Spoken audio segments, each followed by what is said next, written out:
तो जैसे मैंने आप सभी से बोला था कि आप लोगों के लिए टाइम टेबल वाली वीडियो जल्दी लेकर आऊंगी, तो देखिए मैंने आप लोगों का टाइम टेबल जो है निकाल लिया है और मैंने बोला भी था कि ऑफिशियली वेबसाइट पे आप लोगों का टाइम टेबल डल चुका है। तो देखिए पहले ये जानना बहुत ज़रूरी है 8th एंड 5th वालों कि to successfully pass MP board class 5th and 8th exams must secure a minimum of 33 marks. मैं आपको इसलिए ये हाईलाइट करके बता रही हूँ क्योंकि अगर आपके इस बार 33 नंबर 100 में से 33 अगर नहीं आते हैं, ओवरऑल स्कोर अगर आपका 30% से ऊपर नहीं जाता है ऑल सब्जेक्ट में, तो आप जो है फेल होंगे। और बहुत सारे बच्चे जो है ना चिल मारते हैं, वो मैं उनको बता दूं कि अब क्या हो रहा है, अगर आप जो है बाई चांस गलती से किसी भी सब्जेक्ट में 33 में से अगर 32 आ गया तो आपको प्रमोट नहीं किया जाएगा। क्योंकि बहुत सारे बच्चे अभी भी बेचारे रिलैक्स से सोच रहे हैं कि क्या ही हो जाना है, क्या ही कर लेंगे, क्या ही उखाड़ लेंगे बोर्ड वाले। तो बोर्ड वाले ना इस बार आपको बहुत परेशान करेंगे, आपको प्रमोट नहीं किया जाएगा। बाई चांस दादा चांस अगर आपका पेपर खराब होता है तो आपको फिर से 8th या 5th में पढ़ना पड़ेगा। देखो पिछली बार का मत सोचना, आगे वाले बच्चों को प्रमोट कर दिया गया था, लेकिन अब नहीं हो रहा है ऐसा। तो थोड़ा सा इसको ध्यान में रखते हुए पढ़ाई करना। और अगर आप इंग्लिश की पढ़ाई हमसे करना चाहते हैं तो आप प्लीज कर सकते हैं, मेरे चैनल पर सारी चीजें प्लेलिस्ट में बनी हुई है। ओके, एग्जाम डेट देखिए जरा, आपका जो 5th वाले हैं, पहले 5th वाला देखिए फिर मैं 8th वालों को लिए बताती हूँ। 24 फेब 2025 मतलब क्लास 5th की बच्चा पार्टी 24 फरवरी को आपका है first language Hindi, English, Urdu या मराठी। अब मैं आपको बता दूं कि मोस्टली बच्चों का फर्स्ट लैंग्वेज हिंदी होता है, ठीक है, स्पेशल हिंदी होती है हम लोगों की, ठीक है, तो ध्यान से ना।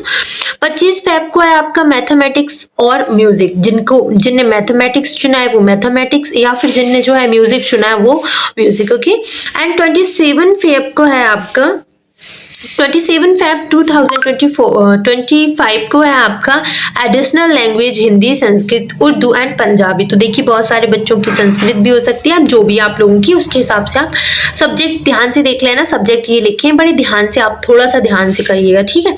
अब देखिए जरा 28 फेब को है आपका इन्वायरमेंट स्टडीज का। इसके अलावा आपका 1 मार्च को पेपर रहेगा सेकेंड लैंग्वेज। देखो फर्स्ट लैंग्वेज जो स्पेशल हिंदी पढ़ते हैं उनका हिंदी मीडियम वालों का समझ लीजिए हिंदी का है, और इंग्लिश मीडियम वालों का फर्स्ट इंग्लिश का है।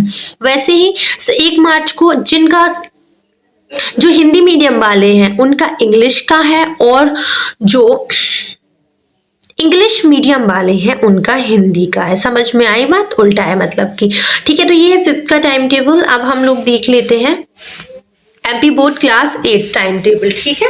आप लोग स्क्रीनशॉट लेकर इसको ध्यान से लिख लेना, मैं आपको समझा देती हूँ। बाकी 24 फरवरी को आपका है ना first language Hindi, English, Urdu, Marathi जो भी है आपकी। तो देखो अब जो हिंदी मीडियम वाले हैं उनका हिंदी का रहेगा, और जो इंग्लिश मीडियम वाले हैं उनका इंग्लिश का रहेगा। 25 फरवरी को आपका है मैथमेटिक्स या फिर म्यूजिक का। 28 फेब को है आपका साइंस का। फिर इसके बाद 1 मार्च को है आपका सोशल साइंस का, 1 मार्च को है सोशल साइंस का, ठीक है। अब आपके 6 सब्जेक्ट होते हैं तो आपको ज्यादा पेपर देने पड़ेंगे। 5th वालों की कम जो है 1 ही तारीख को खत्म हो जाएंगे, ये देखो, लेकिन आप लोगों के जो है 5 तारीख को होंगे। अब 4 मार्च को जो रहेगा आपका सेकेंड लैंग्वेज हिंदी या फिर इंग्लिश या उर्दू या मराठी। तो अब ध्यान से सुनना मेरी बात को, जो इंग्लिश मीडियम वाले हैं उनका हिंदी का रहेगा, और जो हिंदी मीडियम वाले हैं उनका इंग्लिश का रहेगा। होप सो आप समझ रहे होंगे कि मैं आपको क्या बताना चाह रही हूँ। 5 मार्च को आपका रहेगा आपकी थर्ड लैंग्वेज जो भी है, संस्कृत, हिंदी, उर्दू, मराठी, पंजाबी, ओडिया, गुजराती, पेंटिंग, जो भी आपका सब्जेक्ट है। और बहुत सारे बच्चों का तो मोस्टली जो है स्कूलों में संस्कृत है तो संस्कृत रहेगा मेरे हिसाब से, तो बाकी और आप लोग देख लेना, ठीक है। इसके अलावा ज्यादा इंपॉर्टेंट चीजें नहीं है, बस ये गाइडेंस दी है जो आपके लिए इंपॉर्टेंट हो सकती है। Set clear guidance for both class 5th and देखिए, आपको ये बार-बार मैं इसीलिए बता रही हूँ कि 33 मार्क्स आप लोगों के लिए बहुत ज़्यादा ज़रूरी है, वरना जो है आप फेल हो जाएँगे और फेल होने के बाद आपको ना ही कोई कोई मतलब कि रुक जाना वाली जो है स्कीम मिल रही है, ना ही कुछ। तो ये स्क्रीनशॉट आप ले लीजिए। अगर आप 8th के हैं तो 8th का ले लें, अगर आप 5th वाले हैं तो 5th का ले लें और अच्छे से अच्छे स्टडी करें। अगर आपको इंग्लिश की स्टडी करनी है तो प्लीज़ मेरे चैनल पर जाकर स्टडी करना नहीं भूलना। Okay, thank you.